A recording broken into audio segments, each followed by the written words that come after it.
Hi, Mikel. Hi. Team news first of all. Is Thomas Partey fit to play to start in this game, and is it a game he needs to start in? Well, he hasn't obviously trained much. He only had a session, and he would train today, so it's what it is. He was out for a few weeks, and he needs to get the rhythm. Just some reflections on Leicester. You didn't really say too much about the use of VAR in that match, and also at the end of the game, Saliba and Gabriel seemed to be involved in some kind of confrontation on the pitch. Was that them just showing a bit of passion, or what was going on there? Yeah, they are a happy marriage. They love playing with each other, but they are really demanding with each other, which is good, and everything is fine. And the use of VAR at Leicester, anything to add on that? No.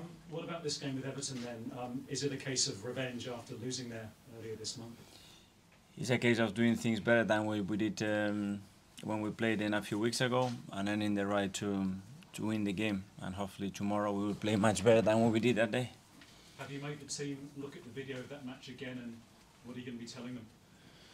It's like with any opponent, we show them what they do, what they are about, what we expect to do to try to beat them, and nothing different. Your record against Sean Dyche is quite modest. You played him 6 times and only won 1, and your teams have only scored 2 goals. What would you say about your meetings against Now we have to improve. If you win this game, you go to 60 points after 25 games. Only 2 previous Arsenal teams in the Premier League era have done that. That's some achievement, isn't it? If we do it, yes, but that means nothing because we're still another 14 games to play, and it's still a long run. Thank you. Thank you. Alison from the Premier League. Hi, Mikel. Hi. Your teams have been quite consistent of late. They've always picked themselves, and that consistency is really good. But obviously now you've had players coming in like Trossard and doing a really good job. Is it becoming more difficult to know what your best team is now? Well, we assess that situation every single day. The fact that we have options right now and we have some players coming from injuries give us alternatives, which is going to be crucial because players that can maintain the same level for 10 months is just impossible. And we need to change, and we have to generate alternative and be more unpredictable sometimes for opponents as well. And we have those options now. In terms of preparation for this game, is it a bit easier? Obviously, you faced Everton quite recently, but also the fact that they've got a new manager, so perhaps you don't have to analyse quite as many games? No, but obviously with Sean, it's quite clear what he's done and where the success that they had is coming from. And tomorrow they will prepare the game in a proper, similar way, I expect. But with every manager, it's the same. We have to look at certain matches, what they do, and try to get the right tactics to beat them, but as well the same mentality and expectation of what we demand in the game. I've just got a more general question. I was speaking to your former manager David Moyes the other day, and he was saying how he misses some of the traditions from back in the day, like having a drink with the manager after the game. And obviously as a manager, since you've come in, those traditions have gone. Are you kind of sad that you don't have that opportunity to sort of have that bonding with other managers? I haven't had that opportunity because since I joined after 2 or 3 months later, we had COVID. And probably COVID was the catalyst of losing that tradition, which is a shame because I think it was something special and generates a certain bond with the manager. But sometimes maybe we can talk about it between us and get it back.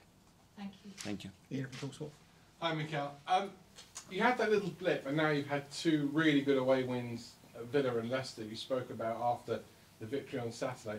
What have you done differently? What have the team done differently to get themselves back onto that sort of consistent run of form they had before the little blip? We talked about boxes, and we've been much more efficient in both boxes. I think we got individual errors that cost us certain points in that period, and then obviously the opponents play, and sometimes the opponent deserves to get something out of the game. But certainly I think our level and the way we have played doesn't drop. Do you think the opponents are now looking at you thinking, well, they're right back on it and they've been top by 1 week since August, and fear playing you, especially Everton at home, your home tomorrow night? I don't know, we don't control what the opponents are feeling or how they prepare the games. What we have to do is tomorrow in front of our crowd, go full tail, go to win the game and play well and compete really well against this team. You mentioned your crowd quite a lot this season, how important they are at the Emirates, the fact that there's none of that sort of situation around the ground anymore that's not supportive. It's 100% buying into, even if you go a goal down, it's 100% buying into what you and the team are trying to do. Yeah, and that's going to be crucial. And tomorrow we expect to have the same support, because with that we're going to be closer to winning that game for sure. One last one. You were under pressure last year. You're not anymore. You're under a different pressure now. During your documentary, it showed you going home and playing football in the garden with your kids and just relaxing. How much is that help for you, the fact that when you go home, you've got something you can completely switch off and take the pressure away from you like that? Well, you can have difficulties in your job and challenges, which we do, especially when you lose, but when you are winning as well, because this job is so demanding. But you cannot destroy your life because of that. And your family, your friends, your loved ones, the people around you, doesn't deserve to affect their lives in such a negative way because you don't win a football match. So that balance, I think, in my case, was critical. But you need some help to someone paint that picture in front of you, because sometimes when you are in that position, it's not easy to see it. Mark from PA? Similar to that, really. Graham Potter mentioned you the other day. He's under a lot of pressure at the moment, but he said he used you as an example of giving a manager time. Do you empathise and sympathise with the situation he's going through at the moment? Absolutely, we are colleagues, and we all know the pressure, the demands, and the uncertainty that this industry has, and as well, because the fact is at the end that the ball has to go into that net, and there are many factors that sometimes prevent that you cannot control. So of course you empathize, and because you suffer, because you know how it is when you are going through those moments. He also revealed his family and himself have been targeted with death threats and things like that. Did that ever happen to you when you were going through your hard times? And that just can't happen, can it? Really? I prefer not to talk about that. And just finally, with the Gabriel and Saliba incident we saw on Saturday. Sorry? Do you like, with what happened with Gabriel and Saliba at the end of the game, do you like your players to challenge each other, so it's not always your voice that they challenge? Yeah, I don't want robots. I want players with feeling, with passion, that they demand each other, but then that they have that chemistry, and those two certainly have that chemistry on and off the field. And I love that even winning, and they wanted to still to do better. Art from the Athletic? Hey Mikel, just on Bukayo, I know he probably gets understandably frustrated when he doesn't get the calls for fouls and stuff. I was wondering, have you had a conversation with him where he's maybe raised concerns, or if you've given him any advice on how to deal with those moments? Yeah, we talk about every situation in the game and every moment that has an impact on the team or individually for him, and he needs to cope with it. And you've mentioned, I guess, coming up with solutions for stuff like that before. I was wondering, I remember seeing a clip from when you were doing your badges, your coaching badges, and you were talking about when wingers receive the ball, you want them to come off the line. Is that one of those solutions?